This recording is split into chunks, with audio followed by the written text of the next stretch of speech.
Hi, it's Nathan here, and today I'm answering the question, what is a WHS audit?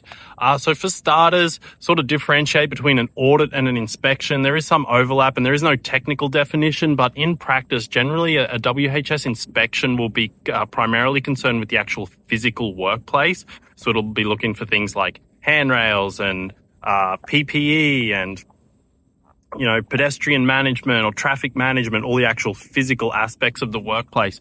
Whereas a WHS audit will typically be a bit of a deeper look into systems, documentation, policies, procedures. But then most of the time, a good WHS audit will also include that site inspection.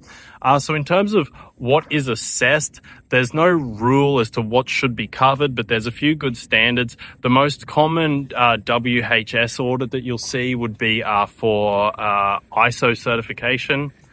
Sorry, we just got a bike coming past. Yeah, so the most common WHS audit is going to be against the ISO 45001 standard, whether that's for certification or whether that's just a benchmark that the company wants to meet. That's the easiest type of audit to do. There's only about 20 pages in the ISO standard, and it's written to be audit friendly.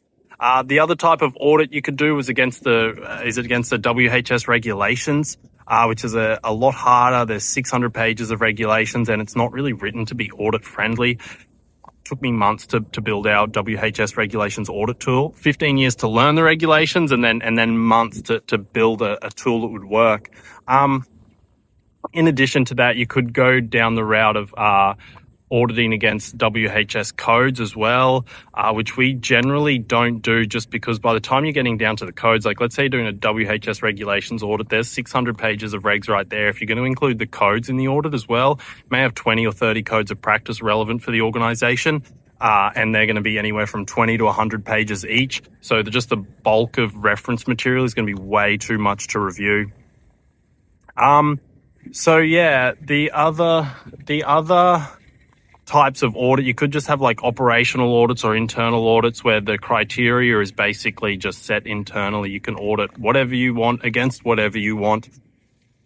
But yeah, external audits are generally going to be against the ISO 45001 standard or against the regulations.